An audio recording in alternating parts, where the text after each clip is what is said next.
చిరుధాన్య విప్లవం మొదలైంది. ఉనికి కోల్పోయే దశకి చేరిన పాత పంటలు రైతుల పొలంలో తలెత్తి నిలిచే కాలం వచ్చింది. పేదోడి పంట ధనికుడి ఆహారంగా మారింది. పల్లె పట్టణమన్న తేడా లేకుండా సిరిధాన్యాలు జపం చేస్తున్నారు. సాగుమర్చిన రైతులు మళ్లీ పంటలు వేసేందుకు ముందుకొస్తున్నారు. చిరుధాన్యాలకి పూర్వవైభవం తీసుకొచ్చే సంకల్పంతో ఏర్పాటైన భారతీయ చిరుధాన్యాల పరిశోధనా సంస్థ బహుముఖంగా కృషి చేస్తోంది. ఒకవైపు మేలుజాతి వంగడాలపై పరిశోధనలు చేయడంతో పాటు ప్రాసెసింగ్, మార్కెటింగ్ రంగాల్లోనూ వెన్నుదన్నుగా నిలుస్తోంది. ప్రస్తుతం దేశంలో చిరుధాన్యాల సాగు, ఉత్పత్తి ఎలా ఉంది, చిరుధాన్యాల ఆవశ్యకత, రైతులకి అందిస్తున్న సేవలపై హైదరాబాద్ ఐఐఎంఆర్ డైరెక్టర్ తొనాపితో మా ప్రతినిధి మల్లిక్ ముఖాముఖి చూద్దాం. దేశంలో అంతరించిపోతున్న చిరుధాన్యాల పంటలకు పూర్వ వైభవం తీసుకొచ్చేందుకు కేంద్ర ప్రభుత్వం విస్తృతంగా కృషి చేస్తుంది. అయితే మన హైదరాబాద్ రాజేంద్రనగర్ కేంద్రంగా జాతీయ చిరుధాన్యాల పంటల పరిశోధన సంస్థ విస్తృత పరిశోధనలు చేస్తుంది. ప్రస్తుతం మనతో జాతీయ చిరుధాన్యాల పంటల పరిశోధన సంస్థ సంచాలకులు డాక్టర్ విలాస్ తొనాపి మన ముందున్నారు. సార్ నమస్కారం. సార్, ప్రస్తుతం మన భారతదేశంలో చిరుధాన్యాల పంటల సాగు ఎలా ఉంది, అలాగే దిగుబడిలో పరిశీలిస్తే ఎలా ఉంది? చిరుధాన్యాల ఏరియా చాలా తగ్గిపోయిందండి. మళ్ళీ rice, wheat policy systems government promote చేసింది. సో దానివల్ల ఎప్పుడు ఇరిగేషన్ ఫెసిలిటీస్ ఇంక్రీజ్ అయినాయో అప్పటి నుంచి ఈ మిలెట్స్ ఏరియా తగ్గిపోయింది. సో ఇప్పుడు చూస్తే 1960లో ఆల్మోస్ట్ 40 మిలియన్ హెక్టార్స్ ఏరియా అండి మిలెట్స్లో, అన్ని మిలెట్స్ కలిపి. ఇప్పుడు ఆల్మోస్ట్ 16 మిలియన్ హెక్టార్స్ ఉందండి. అంటే almost 60% area we have lost. Rice, wheat అన్ని వేరే క్రాప్స్ కూడా. సో ఇప్పుడు ఎట్లా ఈ లాస్ట్ ఏరియా రీసర్చ్ చేసుకోవచ్చు, ఎట్లా మిలెట్స్ రెవల్యూషన్ కంట్రీలో తీసుకోవచ్చు అని గవర్నమెంట్ ఆఫ్ ఇండియా ప్లాన్ చేసి మిలెట్ మిషన్ అని ఒక ప్రోగ్రామ్ పెట్టారండి. So next 5 yearsలో 1500 crores millet promotion కోసం గవర్నమెంట్ ఆఫ్ ఇండియా ఇన్వెస్ట్ చేస్తున్నది మిలెట్ మిషన్ కింద. ధ్యేయం ఏమంటే 16 మిలియన్ హెక్టార్స్ నుంచి at least 24 million hectares area increase చేయాలి. ఈ present level 16 million tons production ఏముందో 17 మిలియన్ టన్స్, దాన్ని ఇంక్రీజ్ చేసి అరౌండ్ 32 మిలియన్ టన్స్ ప్రొడక్షన్ చేయాలి. ఇది టోటల్ ధ్యేయం అండి. సో ఈ టోటల్ విజన్ తీసుకొని మిలెట్ మిషన్ ప్రారంభమైంది.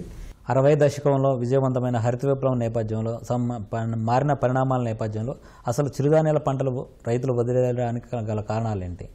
చూడండి, 60లో మెయిన్ ధ్యేయం అంటే ఫుడ్ సెక్యూరిటీ కావాలి. అప్పుడు ఫుడ్ లేదు, బెగ్గింగ్ బౌల్ తీసుకొని వేరే వేరే కంట్రీలు వెళ్ళి మేము ఫుడ్ తీసుకొని వచ్చాము. ఇక్కడ ఫెమైన్స్ వచ్చినాయి, అన్నీ వచ్చినాయి. So green revolution wheat, rice నుంచి వచ్చిందండి.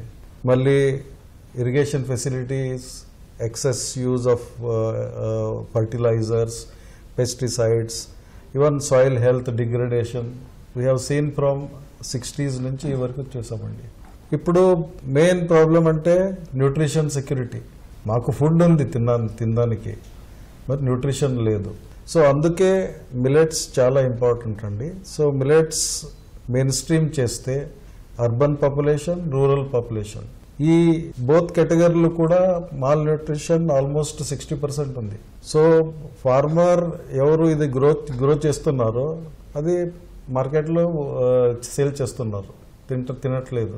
సో రైస్, వీట్, పీడిఎస్లో పబ్లిక్ డిస్ట్రిబ్యూషన్ సిస్టంలో almost 2 rupees KG government policy కూడా ఉంది. సో అది దొరుకుతున్నాయి. సో న్యూట్రిషన్ లేదే లేదు.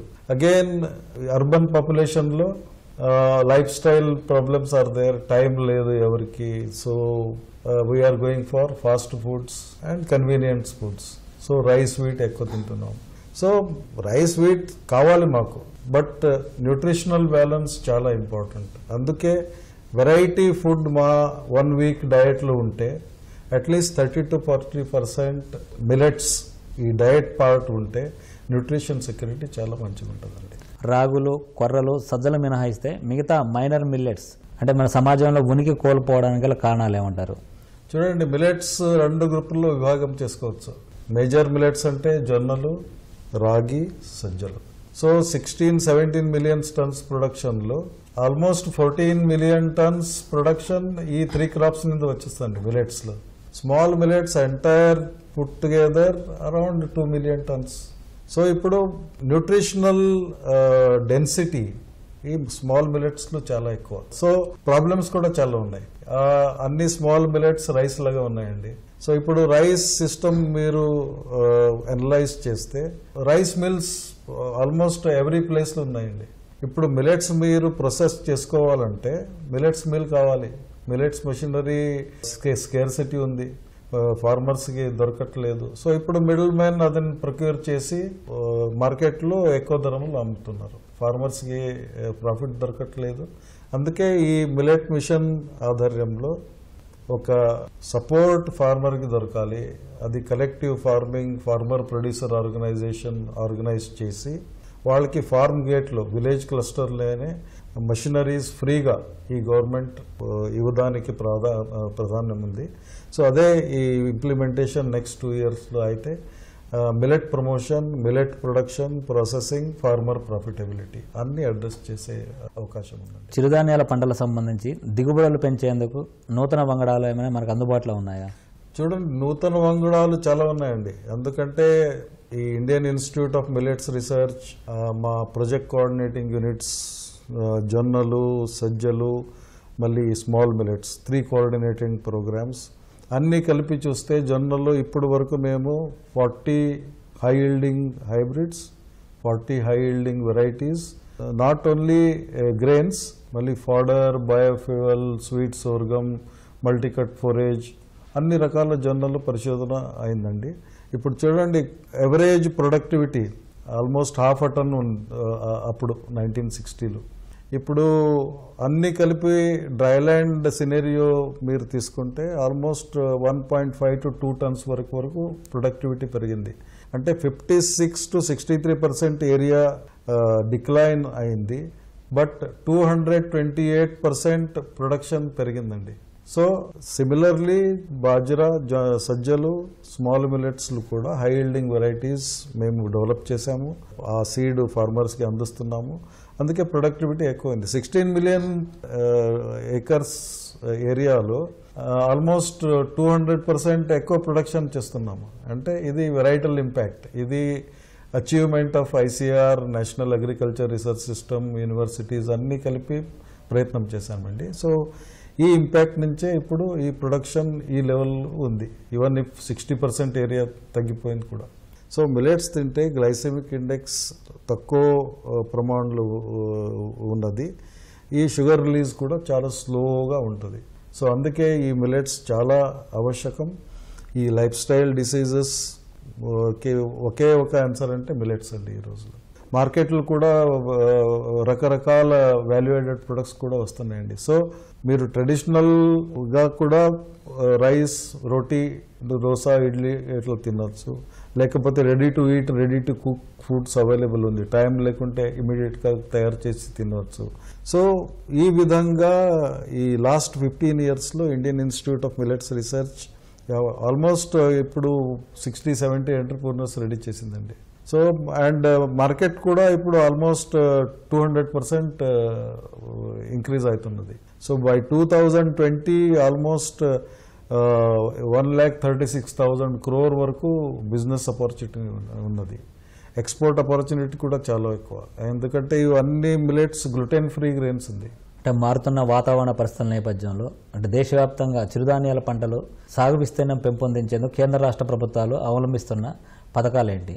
అవి ఏ రకంగా అమలవుతున్నాయి? చూడండి, ఇప్పుడు గవర్నమెంట్ 2 మేజర్స్ ప్రోగ్రామ్స్ ఉన్నాయి ది గవర్నమెంట్ ఆఫ్ ఇండియాది. ఒకటి నేషనల్ ఫుడ్ సెక్యూరిటీ మిషన్, ఇంకొకటి RKVY. ఈ 2 ప్రోగ్రామ్స్ మెయిన్ ధ్యేయం అంటే ఫుడ్ అండ్ న్యూట్రిషన్ సెక్యూరిటీ అందరికీ దొరకాలి. అందుకే పాలసీ షిఫ్ట్ అంటారు కదా. ఈ చిరుధాన్య వాటికి హరిత్ విప్లవ తర్వాత ఫస్ట్ టైం గవర్నమెంట్ ఇండియాలో డ్రైల్యాండ్ పాలసీ వచ్చిందండి. పల్స్ మిషన్ వచ్చింది, పల్స్ రెవల్యూషన్ చూసాం మేము. ఇప్పుడు ఆయిల్ సీడ్ మిషన్ ఉంది, ఆయిల్ సీడ్ రెవల్యూషన్ కూడా వస్తున్నది. అంతేనే మిల్లెట్ మిషన్ కూడా తీసుకుని వచ్చారు. సో న్యూట్రిషన్ సెక్యూరిటీ కోసం. సో డ్రైల్యాండ్ పాలసీ ఇండియాలో ఫస్ట్ టైం ఇప్పుడు వచ్చిందండి.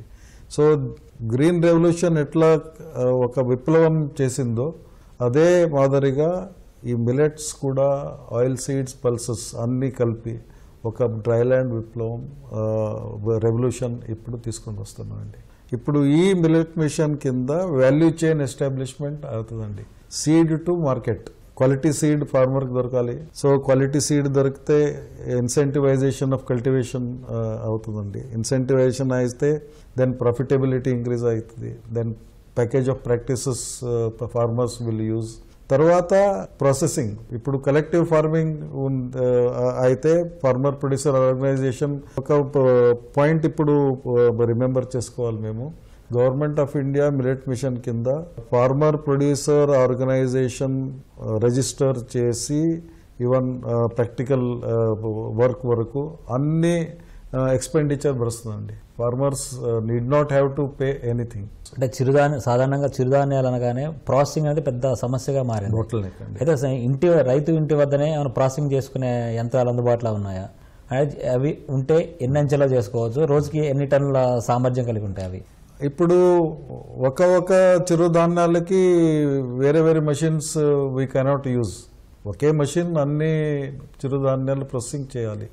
సో ఇప్పుడు వరకు ఉంటే మెషిన్స్లో ప్రాసెసింగ్ ఎఫిషియన్సీ చాలా తక్కువ ఉందండి. ఆల్మోస్ట్ 70%, 60% ఇట్లా. సో అంటే 30% లాస్ ఉంది మీకు. సో మేము ఇప్పుడు కలెక్టివ్గా కన్సార్షియం మోడ్ మీద మెషిన్స్ ఇప్పుడు ఫ్యాబ్రికేషన్ చేసి ఆల్మోస్ట్ 90% వరకు ఎఫిషియన్సీ ఉండే మెషిన్స్ ఇప్పుడు తయారైనాయండి. So almost 5 to 6 major companies ఉన్నాయి. ఆ మెషిన్స్ మేము సర్టిఫై చేస్తున్నాము. ఇంతకాలం నిరాదరణ గురవుతున్న చిరుధాన్యాలకు మళ్ళీ ప్రాధాన్యత లభిస్తుండడం ఆహ్వానించదగ్గ పరిణామం. ఇవి చిరుధాన్యాలు కాదు, సిరిధాన్యాలని తాజాగా రుజువైంది. ఈ పరిస్థితుల్లో వ్యవసాయ రంగం సంక్షోభం, రైతుల ఆత్మహత్యల పరంపర నేపథ్యంలో చిరుధాన్యాల సాగు ఒక్కటే పరిష్కారం అని చెప్పి శాస్త్రవేత్తలు సూచిస్తున్నారు. రాబోయే రోజుల్లో చిరుధాన్య విప్లవం దిశగా జాతీయ చిరుధాన్యాల పరిశోధనా సంస్థ అడుగులు వేస్తుంది. ఆ దిశగా కేంద్రం కూడా పనిచేస్తుంది. కెమెరామెన్ రాజుతో కలిసి మల్లిక్, ఈటీవీ న్యూస్, హైదరాబాద్.